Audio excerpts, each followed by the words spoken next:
Aujourd'hui, on teste un drone un peu spécial, le DJI M30T.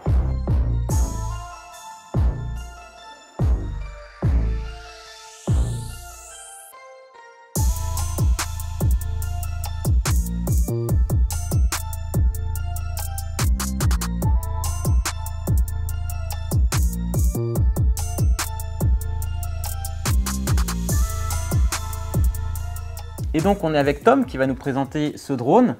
Mais avant tout, Tom, est-ce que tu peux nous parler un petit peu plus de toi, nous dire qu'est-ce que tu fais chez Abbot et peut-être qu'est-ce que c'est Abbot? Donc je m'appelle Tom, je suis commercial au sein de Abbot, qui est une équipe de professionnels qui a été mise en place il y a 4-5 ans au sein de Studio Sport, qui est un peu plus connu pour le grand public. Et nous, on s'occupe vraiment que des comptes professionnels dans l'accompagnement et la mise en place de leurs solutions drone, que ce soit aussi bien des boîtes de BTP que du service public pour des pompiers, de la gendarmerie, de l'armée, choses comme ça. On est assez complet. Et donc concrètement, il y a un professionnel qui a un besoin sur d'ailleurs du drone, mais pas que le drone. C'est ça, donc souvent ils viennent avec un projet. Donc nous déjà on étudie la faisabilité ou non du projet. On les accompagne dans les démarches aussi, tout ce qui va être formation, accompagnement dans le MANEX, donc le manuel d'exploitation pour les professionnels, cibler le bon drone qui va bien, les formations métiers qu'il peut avoir. Quelqu'un qui va venir s'équiper d'un P4 RTK, Matrice 300 avec P1 ou L1, il va avoir besoin de formation métier derrière, il y a du logiciel qui va derrière. Donc souvent le drone c'est vraiment que le porteur, que l'outil, mais il y a tout plein de choses qui va derrière et dont nous on est dans l'accompagnement de tout ça. Et donc par rapport à ce M30T, est-ce que tu peux nous le situer un petit peu dans la gamme DJI par rapport au M300? Alors il va venir s'intercaler entre le Mavic 2 Enterprise Advance et le Matrice 300 effectivement, donc plutôt équipé H20 ou H20T. Ça va être un drone qui va être très ciblé public safety, donc pompiers, gendarmerie, armée, secours de personnes grosso modo. Il va venir s'interfacer entre ce Mavic 2 Enterprise Advance et le Matrice 300. Donc l'avantage c'est qu'il est pliable, il est léger. Il est donc entre vraiment ce Matrice 300 et ce Mavic Enterprise Advance, il va venir être un peu plus facile à transporter que le Matrice 300, mais un peu plus gros que le Mavic 2 Enterprise Advance, mais avec des capacités plus proches du Matrice 300 en termes de zoom, d'optique. Voilà, c'est vraiment c'est là où nous aussi on intervient. C'est pour bien cibler le besoin du client et l'orienter vers ce type de machine, ou un Mavic 2 Enterprise Advance si c'est suffisant, ou s'il faut aller plus loin avec un Matrice 300.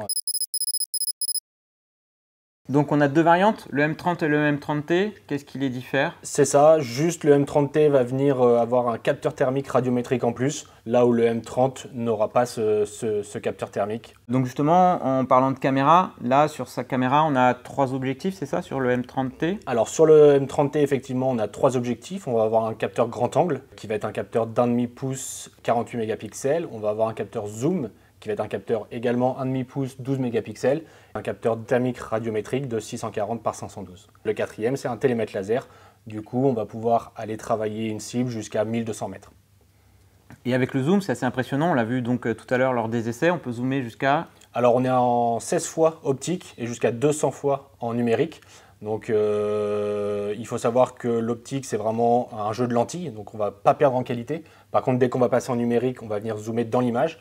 Donc effectivement, on va perdre un peu en qualité d'image, mais ça reste ultra propre comme on a pu le voir ce matin. Et donc ça, typiquement, l'usage, ça peut être pour de l'observation, de la reconnaissance, de la recherche de personnes. C'est ça, c'est toutes ces missions-là, grosso modo de la recherche de personnes, de la surveillance à distance. On arrive à lire une plaque à 500-600 mètres de distance. Donc ça permet même dans des enquêtes, de choses comme ça, de ne pas être repéré et de pouvoir suivre des choses. On a, comme on a pu le voir également, le Smart Track, qui est très efficace pour du suivi de cible. Donc tout ça permet de suivre ça à distance et d'être furtif entre guillemets. Le Smart Track, il sélectionne automatiquement des cibles, c'est ça à l'écran? C'est ça, donc que ce soit personne ou voiture ou objet mouvant, il va les afficher à l'écran, on aura juste à cliquer dessus pour le suivi. Et après le drone s'occupe de tout, il suit le zoom, il s'adapte vraiment mais il ne bouge pas, il reste stationnaire. Et en termes de thermie, avec la caméra thermique, est-ce que tu peux nous en dire un petit peu plus? On a fait quelques essais ce matin, c'est vrai que c'est assez impressionnant. On peut dissocier donc des personnes, ça peut être différents usages. C'est ça, donc là on est sur un capteur vraiment thermique radiométrique. Donc quand on parle de radiométrie, c'est que chaque pixel va être associé à une température. Donc on va pouvoir venir à l'écran interroger chaque pixel pour avoir une température. Donc ça peut être très intéressant quand on fait des missions pompiers pour de la recherche de points chauds ou même de la recherche de personnes. On va venir tout de suite avoir la personne qui va sortir à l'écran. On peut également du coup changer les palettes de couleurs selon si on fait du bâtiment ou si on fait de la recherche de personnes. Il y a des palettes qui vont plus ou moins mieux faire ressortir les personnes ou les déperditions de chaleur. Et on a également la possibilité de venir choisir la plage de température. Donc en fait, si on fait de la recherche de personnes, ça ne sert à rien de laisser travailler le drone entre moins 50 et 200 degrés. On va venir vraiment cibler, resserrer pour avoir la pleine capacité de la caméra. Et tu nous as fait la démonstration aussi du télémètre laser. C'est ça, donc ça permet d'aller récupérer les coordonnées GPS d'une cible. Donc typiquement, dans une mission de recherche de personnes, on a repéré la personne avec la caméra thermique. On va interroger le télémètre laser en ciblant cette personne. Ça va nous donner ses coordonnées GPS et on n'a plus qu'à les envoyer au PC sécurité pour amorcer les secours vers cette personne. Et donc tu peux mesurer une distance, on a fait l'essai à 150 mètres, tu as pu me dire à quelle distance était le bâtiment. Tu peux vraiment faire ça avec n'importe quel type de cible? C'est ça, donc on a également la fonction avec ce qu'on appelait les pinpoints, c'est de venir faire du calcul directement soit via la caméra, soit sur la map qui s'affiche. Donc on a la possibilité de soit prendre 2 points et de mesurer la distance entre ces 2 points, soit de faire un calcul de surface avec plusieurs pinpoints. La différence, encore une fois, entre le 30 et le 30T, c'est cette caméra thermique. Peut-être que tout le monde n'a pas forcément besoin d'une caméra thermique, parce que du coup, ça se ressent sur le budget, c'est ça la différence? C'est ça, on a, si je ne dis pas de bêtises, environ 4 000 € de différence quand même entre les deux versions. Le M30, qui n'aura pas de caméra thermique, va beaucoup être utilisé, peut-être plus dans des visées FH, qui sont des missions assez récurrentes aujourd'hui en drone, là où avec la caméra thermique, peut-être plus sur le secours de personnes, public safety, mais aussi un peu de bâtiments quand on fait de l'analyse thermique. D'accord, et donc bon, ça c'est l'aspect caméra. Alors maintenant on a tout l'aspect drone. On va dire que c'est un peu un Mavic 3 Plus, c'est-à-dire qu'on retrouve un peu le même système. On a une redondance de capteurs, alors il y en a partout, sur les 6 faces du drone. C'est ça, détection d'obstacles à 360 qui sont réglables directement dans l'application de vol. Donc on va pouvoir choisir à partir de quel moment on a les alertes et à partir de quel moment le drone va s'arrêter. En distance, c'est-à-dire que tu peux dire je veux qu'il s'arrête à 10 mètres ou à 5 mètres de l'obstacle. C'est ça, donc nous on a fait des tests ce matin, on s'était mis à 3-4 mètres. Mais on peut dire, si on a besoin de travailler plus près, on peut lui dire 1 mètre. Si on a besoin d'avoir plus de sécurité, on peut lui dire 10 mètres. Ça, c'est vraiment réglable et c'est sur les 6 faces du drone, donc à 360 vraiment. Et il y a une redondance dans tout ce qui est système, positionnement, tout ça. C'est un drone qui est hyper sécurisé. Hyper sécurisé, redondance, comme tu dis, de tous les systèmes, redondance des antennes, redondance de l'IMU. Enfin, c'est vraiment ultra sécurisé. Des batteries, d'ailleurs, on a 2 batteries. Et donc ça permettait, comme tu l'as fait ce matin, de changer les batteries à chaud. Ça évite d'avoir à attendre lors de ce que tu le redémarres. C'est ça, du coup on a la fonctionnalité Hot Swap qui est appelée comme ça. On peut enlever une batterie et mettre une nouvelle batterie, on s'occupe de la deuxième. Et en fait ça permet le drone toujours en activité, on n'éteint pas la radio, le drone peut repartir directement. Donc c'est encore une fois un gain de temps vraiment quand on sait que on peut être limité un peu sur l'autonomie du drone, mais on peut le refaire repartir directement. D'accord. En autonomie, on est aux alentours de 41 minutes. On est donné constructeur 40 minutes. Après, évidemment, ça dépend toujours de l'environnement de vol.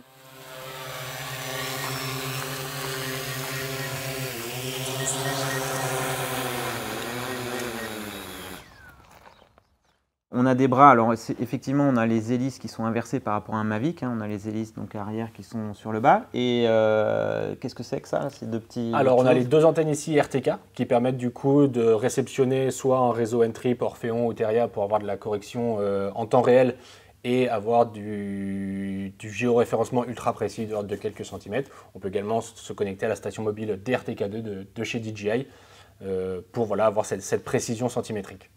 En termes de vol, tu as une idée, vitesse max, on a fait un petit essai ce matin, mode fort. C'est ça, on va être à 23 mètres secondes.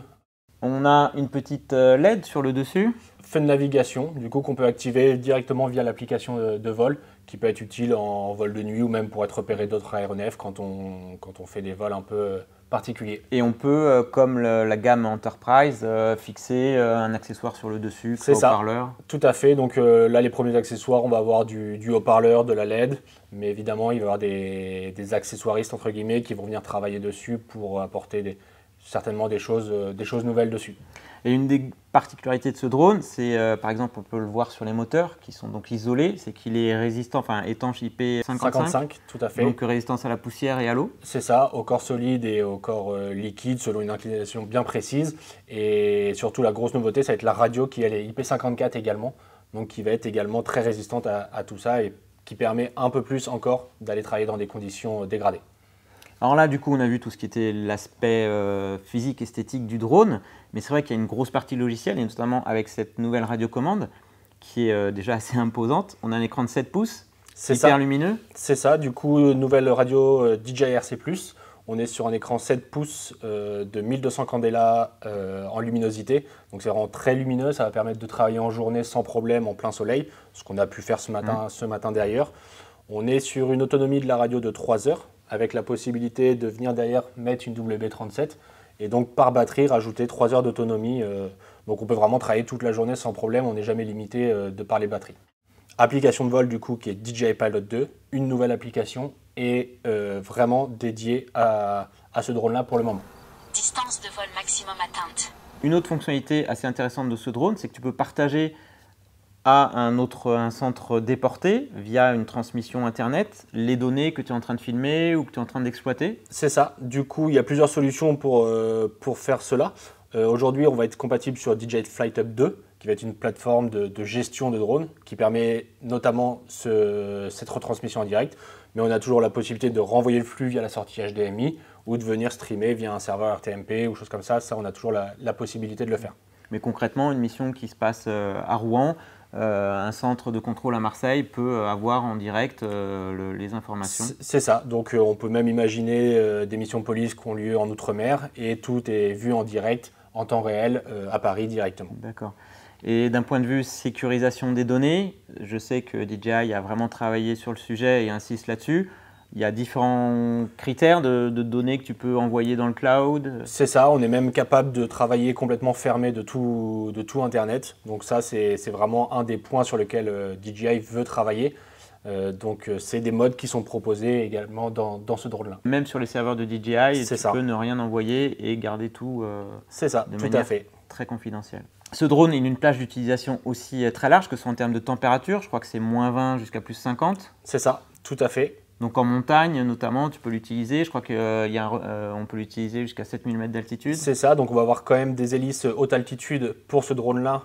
Passer les 5000 mètres, on recommande quand même de mettre ces hélices haute altitude, mais on peut aller jusqu'à 7000 mètres en effet, et plage de température -20, 50. D'accord. Et transmission, on est OcuSync 3 Enterprise, donc protocole tout nouveau, encore dédié 100% sur ce M30T. Alors moi, il y a une question que je me pose souvent, c'est par exemple pour une utilisation pour la sécurité civile ou les pompiers, c'est comment tu gères l'état des batteries, parce qu'on le sait que les batteries stockées à 100%, ce n'est pas super sur la durée de vie. Il y a une station de charge dédiée. C'est ça, donc la BS30 qui va venir accueillir ces batteries-là, qui permettent dans un premier temps de charger jusqu'à 4 jeux de batterie en même temps et 2 W37. Alors il ne les charge pas vraiment en même temps, il va prendre les 2 batteries les moins déchargées, les charger les plus rapidement pour les mettre à disposition. Et en fait sur cette valise de charge, il y a 3 modes. Donc le mode storage pour les mettre directement en mode storage et du coup pouvoir les stocker tranquillement si on ne l'utilise pas. On va avoir un mode de charge rapide qui va faire passer les batteries de 20 à 90% de charge en 30 minutes. Et après, on a le mode classique qui peut faire passer les batteries de 0 à 100% en 50 minutes. Ça permet de pouvoir l'utiliser à un instant T sur une intervention comme ça qui arrive. En général, les unités qui vont utiliser ce drone-là, quand ils le sortent, il faut qu'ils soient opérationnels directement. Donc c'est pour ça, là, avec ces bras qui sont déjà là ultra faciles à mettre en œuvre, il ne faut pas qu'en plus il y ait un souci sur les batteries, il faut que ça parte tout de suite et il faut que ça soit opérationnel à 100% dans les toutes premières secondes. Au niveau de l'application, donc on est sur Pilot 2. Est-ce qu'on a des NFZ? Toujours, chez DJI, toujours des NFZ. Alors il faut savoir que sur ce drone-là, étant donné qu'il va être dédié à des unités surtout étatiques, on a toujours la possibilité via DJI de faire neutraliser ces no-fly zones sur une période de 2 ans. Avec un protocole bien particulier pour lequel aussi on accompagne nos clients là-dedans. Voilà, pour ne pas avoir à débloquer à chaque mission. C'est ça. Déjà eux, ils ont la possibilité de voler où ils veulent, donc il y a des vérifications quand même qui sont faites avant. Mais voilà, c'est des choses dans lesquelles on accompagne aussi nos clients étatiques là-dedans. Au niveau réglementation maintenant, comment ça se passe? Là, il est homologué quel scénario? Alors pour le moment, il est certifié S1. Pour ce qui va être du S2, S3, on est en train de travailler avec la société Dronavia comme d'habitude sur l'intégration de parachutes et de coupures moteur. Donc une coupure moteur indépendante au drone et un système de parachute pour le S3. Donc tous les dossiers sont déposés d'ores et déjà à la DGAC. Maintenant, on attend leur retour pour validation.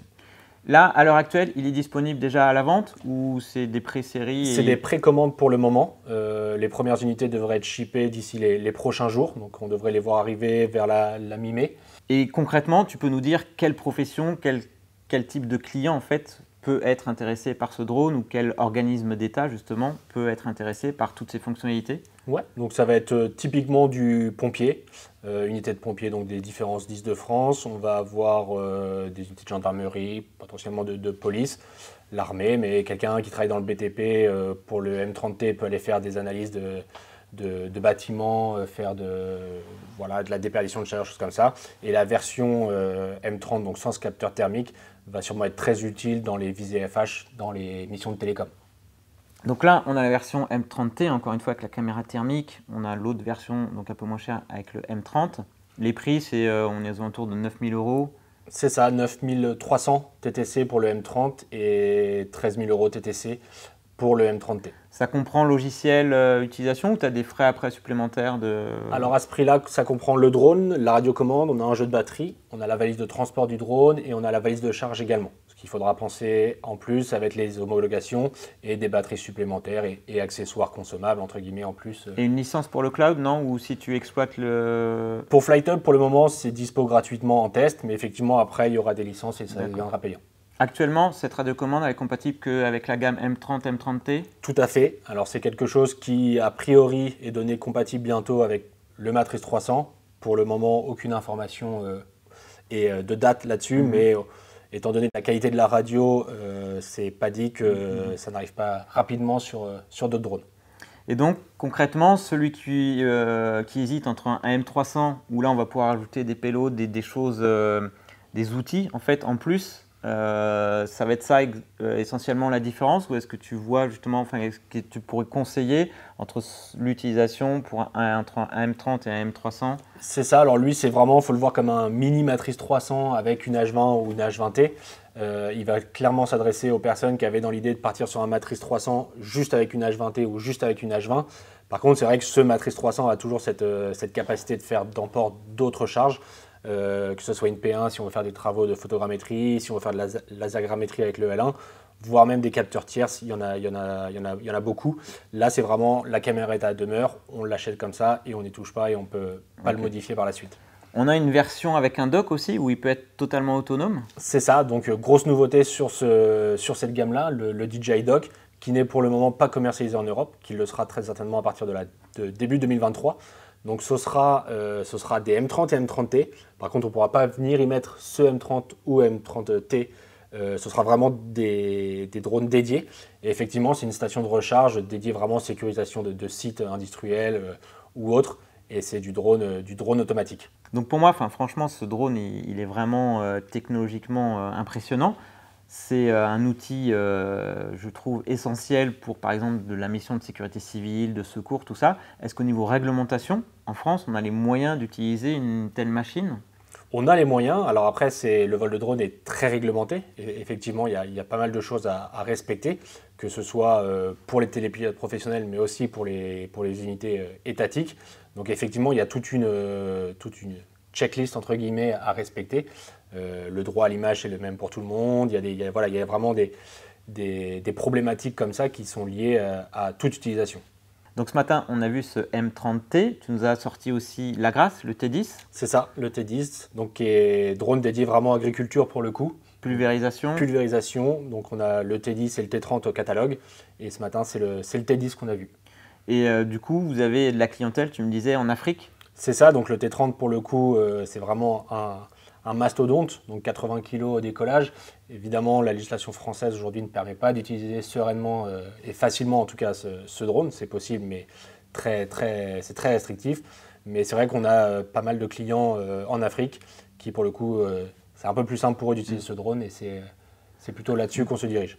Du coup, que ce soit donc les professions sécurité civile ou l'État, donc ce serait plus M30, tout ce qui est agriculture, donc la partie à Grasse, mais tout ce qui est besoin spécifique, encore une fois, Abot est là pour proposer des évolutions, des adaptations. C'est ça, donc nous on a un bureau d'études au sein d'Abot qui va venir travailler sur des problématiques telles que les coupures moteurs qu'on a pu faire sur le Mavic 3 ou encore le Mavic 2, mais aussi des adaptations clients qui ont eux des besoins. Donc encore une fois, on s'est adapté à leurs besoins pour leur proposer une solution.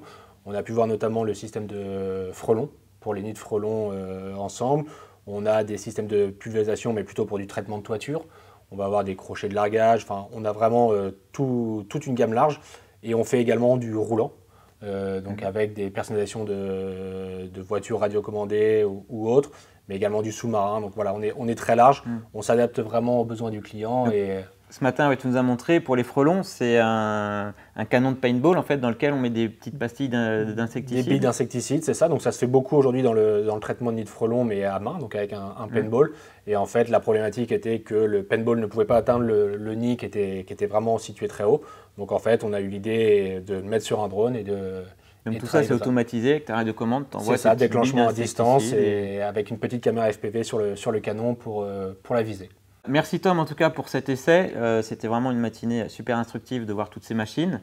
Donc si vous avez un besoin très spécifique dans une application professionnelle, donc c'est toi le commercial qu'on contacte. C'est ça. Et après moi avec l'équipe on voit ce qui est faisable, mais je suis le point d'entrée, le point de contact chez nous.